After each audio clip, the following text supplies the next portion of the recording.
There have been a number of recurring themes that have kind of come to fruition over the course of the week that I felt an impending urge to share with you. And, the most fundamental one is sort of that of the body's natural stress response and our ability to adapt and to change to perceive stimulus and perceive stressors. And, similar to my not wanting to commit to doing this Facebook Live and the discomfort associated with it, I know that by showing up, by committing to the process, and by doing it, I'm learning, I'm growing, and I'm adapting. And that's the whole idea behind human resiliency and change. And so, what spurred this, in addition to a number of client conversations, was I was interviewing a friend, Dr. Mike T. Nelson, a PhD researcher and nutrition and fitness coach, and very well respected person in the industry, yesterday on my podcast. And he has a PhD basically in metabolism. And one of the things he studied extensively is the physiology of human metabolism, the metabolic adaptation response, and what he calls metabolic flexibility. And it's the very idea that our body has this unique ability to shift based on the stimulus, right? So, for example, for metabolic flexibility, and one of the things I've discussed in previous Facebook Lives and podcast interviews is the idea if we push the metabolism too hard one way, it's going to push back the other way just as aggressively. So if we diet and starve ourselves and overexercise for an extended period of time, just like we've seen that, in like the Biggest Loser studies, where all of these contestants, the vast majority of these contestants gain all of their weight back over a period of, anywhere from 1 to 6 years. But we see a massive downregulation in metabolic rate. Not only do they gain their weight back, but they're left with some compounded sort of metabolic compensatory mechanisms of a downregulation in what we call leptin, a hunger signaling molecule, and basically a reduction in their metabolic output. And the reason this is relevant is our body has this unique ability to adapt to said stimulus. And so what happens in these situations where if we significantly reduce our calorie intake, well, the body has a unique way of down-regulating our caloric expenditure and basically reducing our body's ability to burn body fat and reducing our so what happens would be, for example, if we reduce our calorie intake for a given period of time, we can just slow down. Our body will just slow us down. It will slow down our digestion. It will slow down our cognitive function. It will slow down the rate at which we expend calories. It will physically slow us down. Like we will be less likely to get up off the couch to, go to the fridge or to walk around and just be less inclined to move. We'll just fidget less. Like I'm a hand talker, obviously, and I would be less likely to just do these movements if I was in this perpetual caloric deficit. Now, by that same token, with these adaptation mechanisms, if we are exposed to cold, thermogenesis, so, kind of the one of the popular biohacking things is like to do all these cold ice baths, this cold thermogenesis, to do a cold shower, right? Because what some people talk about its ability to stimulate fat loss, which, just so you know, based on my friend Mike's study of the research, is it doesn't seem to be very substantiated. So trying to do these cold showers, these cold plunges, doesn't seem to be very effective from a fat loss standpoint. But what happens when we expose ourselves to cold? Well, we'll start to shiver and we may ramp up our metabolic rate to some degree. There does seem to be some upregulation in immune system function. And so perpetually it can help make us more resistant or resilient, if you will, to cold over the long term. Similarly, right, by that same token is heat, right? Obviously, our body is a mechanism in exposure to heat is to start sweating, to try and lower our core body temperature as an adaptation mechanism. And if we were to move into another aspect of metabolic flexibility, we talk about thermoregulation. So we talked about body temperature, but another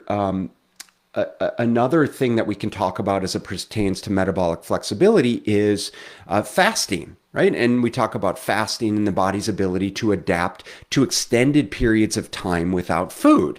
And so there's a lot of conversations, there's a lot of dogma around the benefits of fasting beyond the idea of, listen, at the end of the day, if you restrict your eating window to a certain number of hours, ultimately what that's going to do is it's going to help contribute to a reduction in calories for most people. And that seems to be the predominant benefit of this stress response. But the more that we expose our body to these different stressors, potentially the more resilient it becomes. And then the last metabolic flexibility stressor that we can talk about is the fuel source, right? So we talked about cold and heat. We talked about just periods of not eating versus periods of eating and intermittent fasting. And then the last thing would be the fuel source that we're leveraging. So we want to talk about going from the ends of the spectrum is like going full ketogenic diet versus going, I guess full vegan, carbitarian, strictly carbohydrates or predominantly carbohydrates, even though most carbs are going to have some protein in them. But basically the idea of like, can we run on a ketogenic diet, and how beneficial is it? When is it beneficial versus how can we run on a predominantly carbohydrate dense diet, or what have you? And the idea is that amazingly, the body has the ability to adapt to all of these different stimuli while maintaining homeostasis, maintaining the body's temperature within a couple degrees, maintaining hormonal function, maintaining blood sugar regulation, and so on and so forth. And one of the things that we were talking about that made me thinking in some client calls today was this idea of resilience, this idea of adaptation. And one of the terms that he used in our interview was PTG, what's called post-traumatic growth.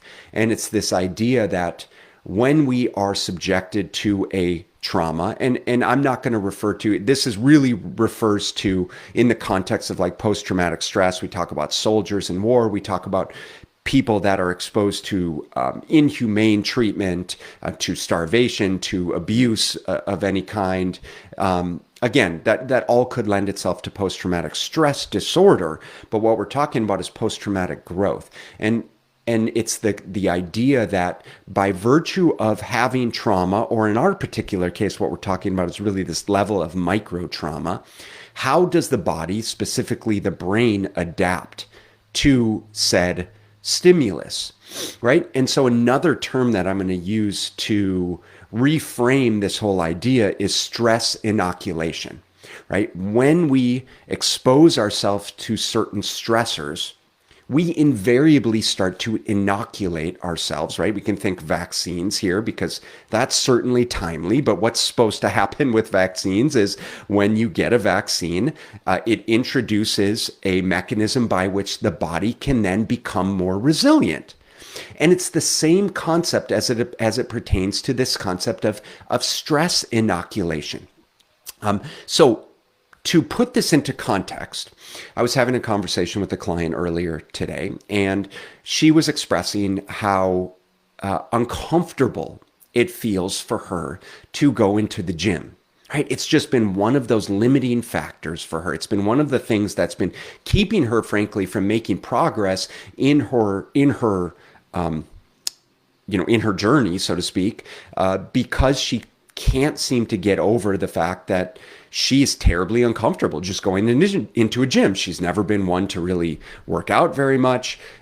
She's uncomfortable with, exposing herself to the machines. She's uncomfortable just pushing herself to the level of intensity that frankly is required to get muscle adaptations.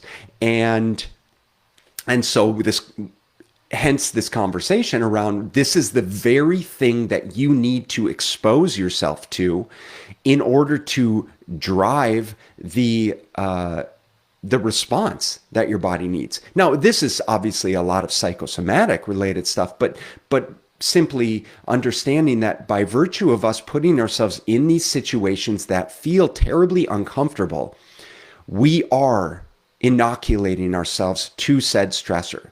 For me, just getting up and doing these Facebook Lives, the more that I do them, the more comfortable I get, right? That's inoculating myself to this said stressor. For so many of us, public speaking is a huge stressor, understandably so, right? Going to the gym is a huge stressor. Exercising in some capacity is a huge stressor. Going to a social event and not drinking can be a huge perceived stressor.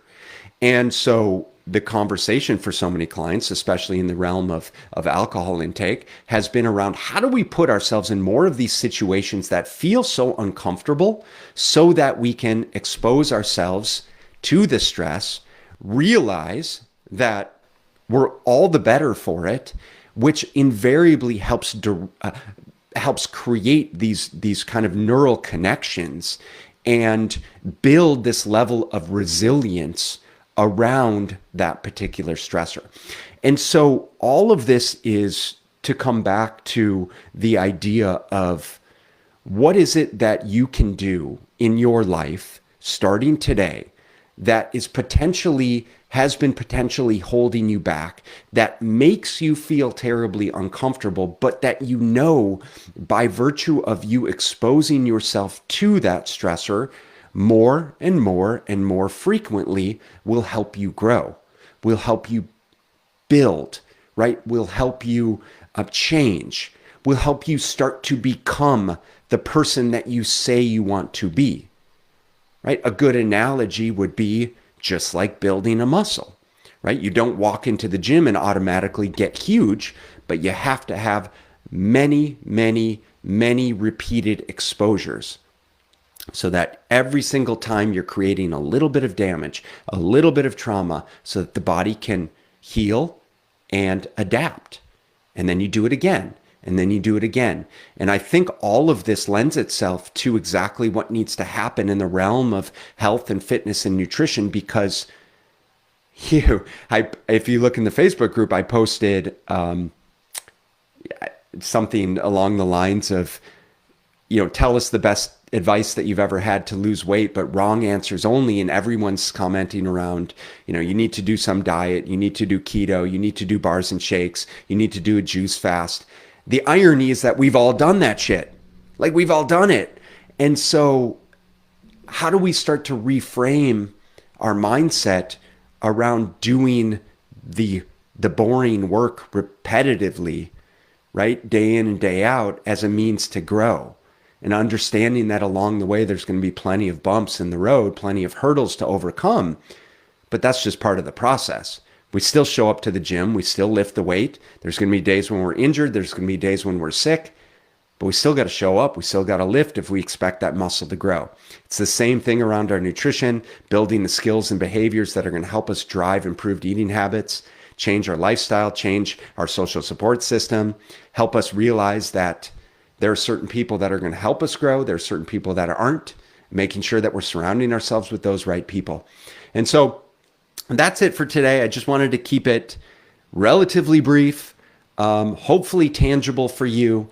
Is what small stressors can you impart in your life today that are going to help you grow into the type of person that you want to become, the type of person that embodies the health and the wellness and the fitness and the energy and the lifestyle that you're looking for. And of course, if you guys need help with this, you know where to find us. Again, I'm Ben Brown, owner of BSL Nutrition. And, we believe that your health determines your freedom. And if there's anything that we can help you with accomplishing your goals, just shoot me a message and I'd be happy to have a conversation. So I hope you guys have a wonderful day. Thank you for tuning in. And I will catch you guys in the next Facebook Live. Make it a great one.